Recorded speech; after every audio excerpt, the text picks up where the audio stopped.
Estudando o Livro dos Espíritos com Allan Kardec.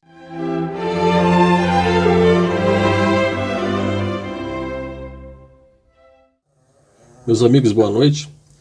Que Jesus, o nosso Mestre e Senhor, nos abençoe hoje e sempre. Nessa etapa do Livro dos Espíritos, Kardec está estudando a classificação da natureza dos espíritos, né? Kardec ele faz esse estudo em que ele procura investigar o espírito, assim como um cientista investiga a natureza de um ser vivo, né? Então ele procura saber as características, como se dá a criação, desenvolvimento desse ser, né? E assim ele traça, vamos dizer assim, uma investigação de forma paralela, similar ao que acontece no mundo científico. Bom, aí nesse estudo da natureza dos espíritos, Kardec ele vai fazer uma divisão, né, da categoria dos espíritos, seguindo o que foi respondido nas questões anteriores, questões 98, 97, do Livro dos Espíritos, em que ele procura investigar assim, mas os espíritos são todos iguais? Os espíritos, vamos dizer que sim, na sua origem, porém cada espírito atingiu, veja bem, não foi criado, o espírito atingiu um grau de aperfeiçoamento diferente de um para outro. Então o espírito vai se transformando ao longo do tempo e nessa transformação atinge condições diferentes uns dos outros. Essa situação do espírito de um em relação ao outro varia ao infinito. Nós temos infinitos espíritos, infinitas condições de espíritos. Bom, mas para efeito de estudo, como ele está fazendo então esse paralelo, essa investigação similar ao que é categorizado na ciência dos seres vivos, então ele faz uma divisão também do todo o universo da seguinte forma: olha, o universo como um todo é constituído, vamos dizer assim, vamos usar as mesmas palavras, de 3 reinos. Então, nós temos Deus, Espírito e matéria. Dentro da nossa ciência, né, nós também dividimos o universo em 3 partes. O reino mineral, vegetal e animal. Ou seja, então tudo que existe no universo, para a ciência, está subdividido nesses 3 reinos. Da mesma forma, na doutrina espírita, o todo está dividido entre Deus, criador de tudo, origem de todas as coisas, Espírito, a segunda parte, um segundo reino desse universo, que seria a parte inteligente deste universo, e matéria, ou seja, a parte que é influenciável, dirigida pelo Espírito. Então nós temos 3 reinos no nosso plano. Bom, dentro do Espírito, do reino do Espírito, então nós subdividimos em 3 classes. Kardec subdivide, sob orientação dos espíritos, então em 3 classes. Ele fala, olha, os espíritos, abordando essa questão do seu aprendizado, da sua evolução, do seu crescimento espiritual, eles podem ser divididos em 3 classes. Os espíritos puros, que já atingiram o grau máximo, vamos chamar assim, de evolução, que eles já não precisam da matéria, eles já prescindem da matéria para a sua manifestação, para as suas necessidades, para a sua vida íntima, eles já não necessitam da matéria. Então seria uma classe de espíritos. Exemplo dessa classe, Jesus Cristo, nosso Mestre, Senhor. Em seguida nós temos uma segunda classe, abaixo dessa, que seria a classe dos espíritos puros, ou seja, dos bons espíritos, espíritos puros, a classe acima de todas, os bons espíritos, uma classe intermediária, que são espíritos, segundo a definição, espíritos que o desejo do bem predomina. Ou seja, são espíritos que, apesar de ainda sofrerem a influência e a necessidade da matéria para suas manifestações, para o seu aprendizado, para o seu crescimento, para a sua vida como um todo, eles ainda necessitam da matéria, são espíritos cujos desejos, cujos sentimentos já estão voltados ao bem. Então, são espíritos que, mesmo na adversidade, mesmo na angústia, na necessidade, vão agir dentro das leis morais do bem. Por quê? Porque o desejo do bem predomina nele. Exemplos práticos que nós vamos ver na nossa vida são os grandes missionários, que às vezes a gente consegue identificar na história grandes espíritos missionários que vieram trazer a nós os seus ensinamentos. Espíritos que nós categorizamos, vamos dizer, como santos, grandes nomes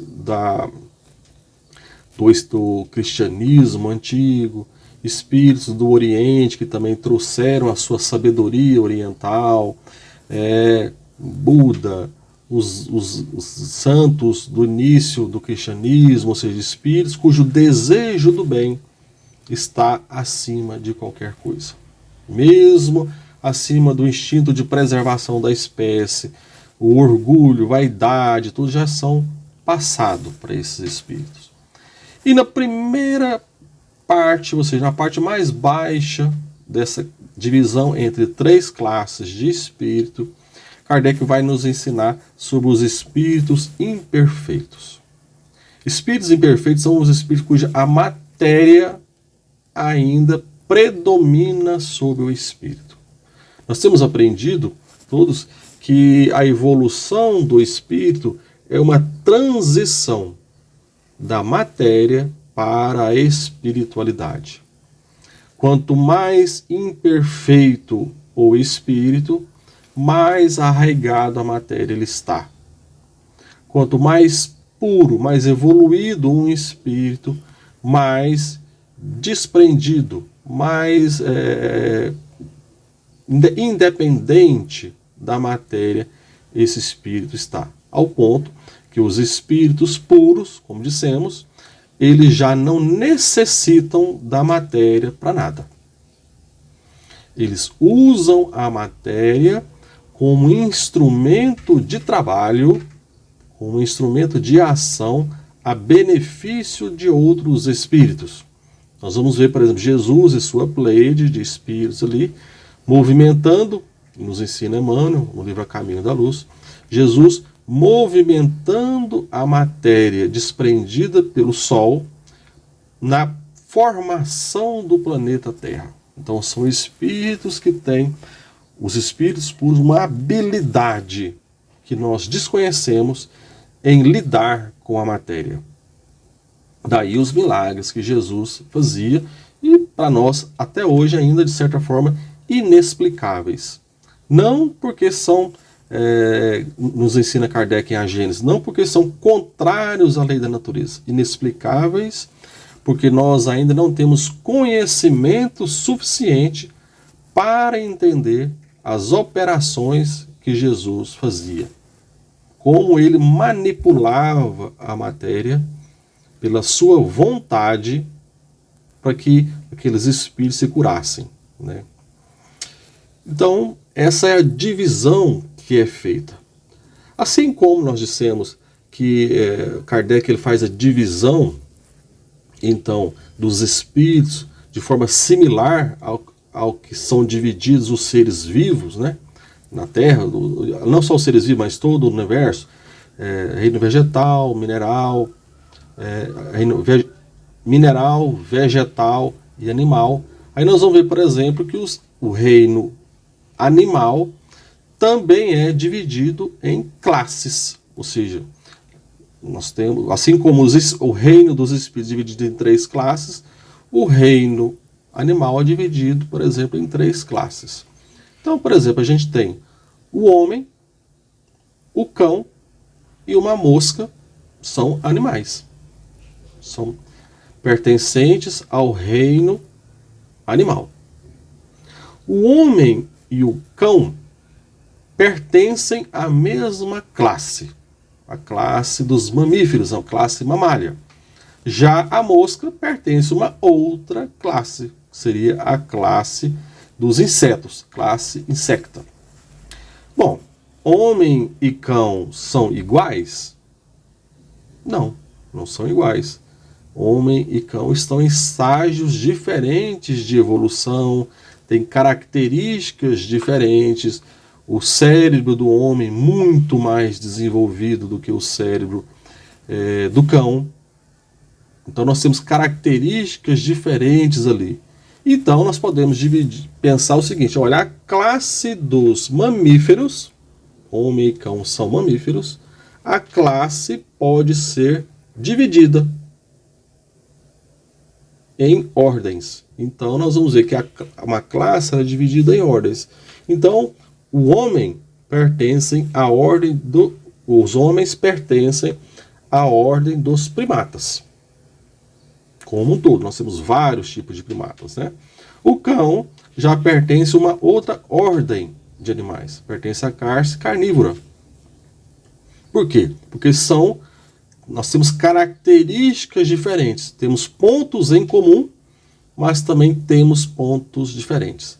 Assim Kardec fez, então, por exemplo, eu tenho classe espíritos puros, bons espíritos, espíritos imperfeitos. Tá, mas os bons espíritos são todos iguais? Não, nós temos espíritos benévolos, espíritos são sábios, espíritos de sabedoria, espíritos superiores, ou seja, cada um com a sua característica diferente. E os espíritos imperfeitos são todos iguais? Não, nós sabemos que os espíritos imperfeitos, como um todo, todos os espíritos imperfeitos têm um ponto em comum, que é ainda o domínio, a ascendência da matéria sobre o espírito. Tá, mas todos nós, de maneira geral, somos espíritos imperfeitos.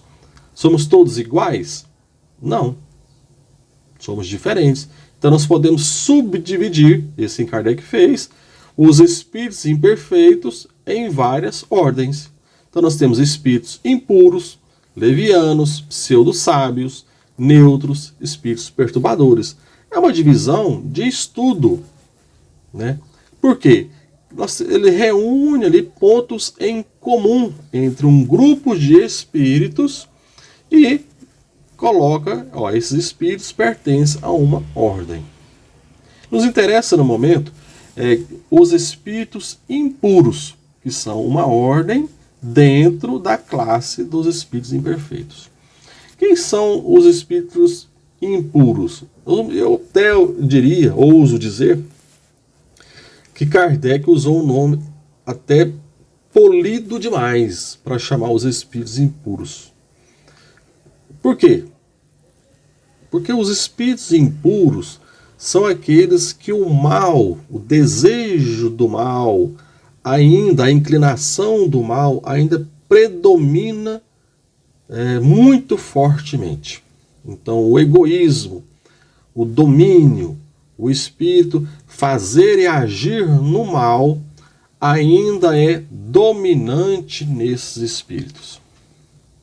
Então, nós, como disse, de maneira geral, somos todos espíritos imperfeitos. Mas a gente pode identificar entre nós, mesmo nas nossas imperfeições, que nós muitas vezes ainda, apesar de dominados pela matéria, mas ainda já temos desejo do bem. Às vezes a gente não faz o bem, mas também não faz o mal. Ou seja, o nosso mal é não fazer o bem. A gente já tem um degrau a mais de evolução em relação aos espíritos puros, porque nós, em certa medida, já deixamos que o mal a vontade de se impor sobre o semelhante, prejudicar o semelhante, já não é dominante sobre nós. Então, nessa categoria dos espíritos impuros, nós vamos encontrar os espíritos ainda ligados ao crime por vontade própria, ou seja, aquele espírito em que reina nele o desejo do crime.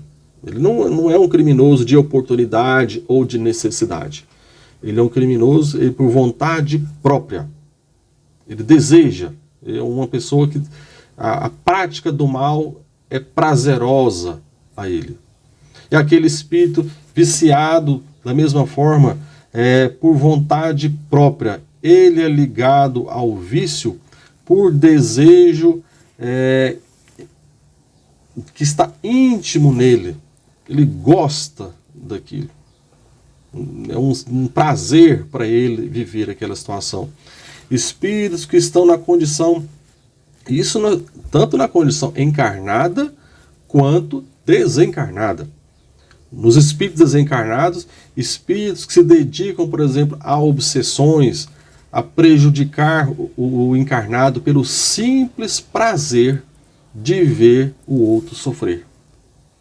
Isso pode causar estranheza, mas um espírito desencarnado, ele tem consciência que ele vai evoluir, que a evolução é uma necessidade, que ele não tem como fugir. Sim, mas ele tem prazer, satisfação no mal. Essa é a categoria dos espíritos puros. Não é demais a gente lembrar que todos nós estamos ligados, encarnados ligados com desencarnados, desencarnados ligados entre si, pela lei da afinidade. A categoria de espíritos que nós atraímos para a nossa companhia será pela afinidade de pensamentos, palavras e ações. Então, se os meus pensamentos são de desejo do mal, desejo que a outra pessoa seja prejudicada, em que eu desejo fazer o mal, aquilo vai me causar um prazer, eu estou mentalmente me associando a um espírito puro. E não vai ser surpresa se a minha companhia espiritual ser de um grupo de espíritos impuros, espíritos que desejam, sentem prazer, como eu disse, eles têm um regozijo com a dor do outro. Então, muito cuidado com os nossos pensamentos, muito cuidado com aquilo que a gente deseja para as próximas, para o nosso próximo, para quem está no nosso convívio, porque isso vai determinar a nossa companhia espiritual. E sempre também lembrando que a companhia espiritual reforça o que nós já provocamos. Então, se eu desejo o mal, a companhia espiritual se aproxima de mim e lança novos pensamentos que vão aumentar ainda mais aquele meu negativismo no pensamento.